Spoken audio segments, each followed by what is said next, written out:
been around quite a long time. It's been around for decades, if you will. I could even say safely over 30, almost 40 years. Because in the oil and gas industry, we have been injecting CO2 for enhanced oil recovery in various parts of the world, especially in the Permian Basin in Texas and other parts for many years. It's really the technology components of taking the CO2 from a gas, from a flue gas or waste gas, and be able to take that CO2 and compress it, or actually even decarbonizing the fuel, taking the carbon out of a fuel before you even burn it, and then take that carbon dioxide out, and then putting it in a pipeline and then injecting it into a geologic formation that you know well. And that's the key. So that all those technology components have been around a long time, and I just want to give you that quick background because I know that we have all different backgrounds here. So that's what CCS or carbon capture and storage, if you read about it in the newspapers, in addition to stem cells and other things. So you know what that means.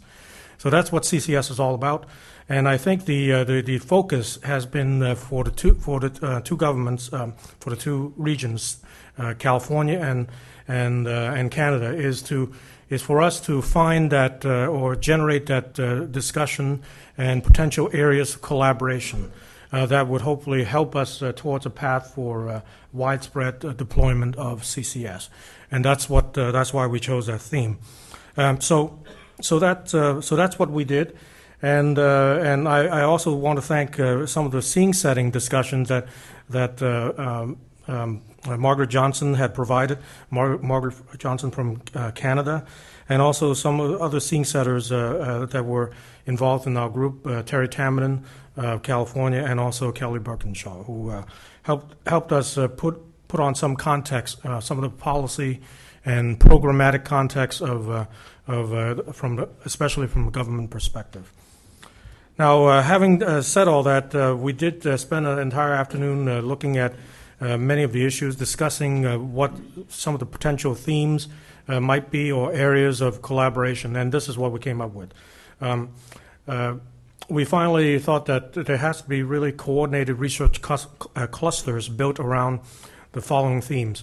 Now, they also ought to be small-scale pilot projects of these carbon capture and storage projects. And they should be built around the areas of the capture side of technologies. That is, again, taking the carbon out of the fuel, or the other way is to simply catching or capturing the CO2 after the hydrocarbon has been burned. So the CO2 capture side of things is very important, because in our world, capture technology is still very, very expensive, and that's significantly more than $100 a ton, $100 a ton or more of carbon dioxide, and that's a significant cost in many ways. There are also opportunities for capturing diffuse CO2 sources. You may also have been reading in the newspapers these days about capturing CO2 from the air, and that's what we mean by diffuse CO2 sources. So there are also opportunities there and potential technologies and development that could be done in that area. Certainly, in terms of infrastructure, CO2 compression, even pressurizing the CO2 back up to some level and then putting in a pipeline and then transporting it to the geologic formation that you want to inject into. That also is an area that could be an area for collaboration and research, material research, as well as ways to reduce that compression cost. So there are those issues those areas that could be worked on, and some of the other areas that are very important as well is to finding that site, that geologic site, and choosing it and assessing it and then choosing it, and also then of course getting government approval for it. That's also very important. That particular site, the geology has to be right, it has to be safe, there has to be integrity and storage for us to be able to put CO2 or even large amounts of CO2 into that geology. And again, I say this because we have been doing this for decades. The issue here is to be persuasive in that there's going to be large amounts of CO2 that will be stored once this technology is deployed in a widespread fashion. Now, so there's also the associated risk assessment involved in choosing that site. And there's an area that we also discussed separate from this, is about biofuels. I know there's another group that had that discussion as well. And biofuels, in a sense, is almost like carbon neutral because it's really stored sunlight. But in the sense that the carbon that is burned from biofuels, if you then put that in the geologic formation, you are, in a sense, doing a net storage or net negative, taking carbon out of the atmosphere. So that could be a good combination, using biofuels and then burning the biofuels, but then putting in also in geologic storage. So that would be a positive for the atmosphere. There's also monitoring and verification technologies that could be worked on between California and Canada. There's certainly a whole range of technologies and potential new areas of research to verify that, to monitor the CO2, and also to verify that the CO2 is staying underground. There are areas of public perception research that could be done between the two regions. Certainly California, we've already had experience with some of our legislation, as you heard from Terry and from Terry.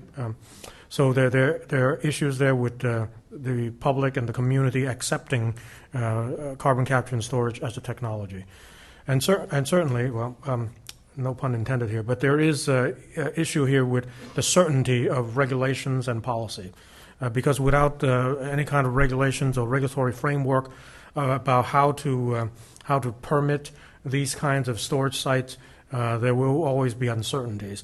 And when there are uncertainties, there will be no investors, no companies will want to do this kind of project. And not but not least is even getting the human capital involved in all this.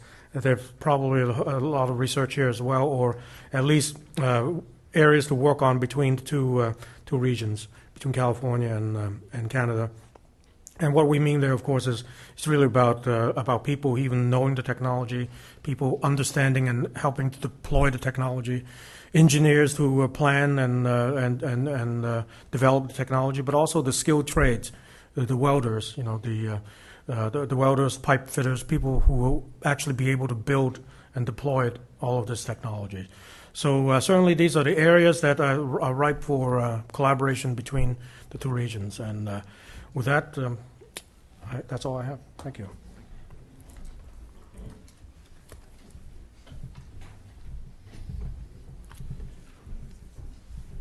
I have very few duties up here. One of them is to introduce people, and I'm not doing a very good job of that. Arthur, I apologize. And John, I don't think I introduced you either. I'm not sure that I should, but I will. Yeah. John Hepburn is the VP of Research at the University of British Columbia. Next, we will turn to the workshop on sustainable biofuels, which means Nigel Lloyd will be providing the summary. Nigel is the Executive Vice President at NSERC, the Natural Sciences and Engineering Research Council. Thank you. We had 25 enthusiastic, committed people. We started talking about 3 themes, each led by Franco Berruti from the University of Western Ontario, Sharon Shoemaker from UC Davis, and Don Smith from McGill. First, we all agreed that we were talking about biofuels and bioproducts. As often there is more value in some of the chemical bioproducts than there is in the fuel itself. Now, when you're talking about feedstocks for biofuels, your starting material, the 2 options are basically residues from agricultural crops, the parts that don't go to food, though you do have to be careful about depleting the soil in those cases. And secondly, crops designed specifically for biofuels and bioproducts, in which case they have to be designed to be used on non-prime agricultural land, so you're not taking up land used for food, and with minimal inputs to make the balance right. And that means especially fertilizer and water. So our first theme is to look at the genetics of such crops to design enhanced cellulosic crop systems. And this means genetically maximizing the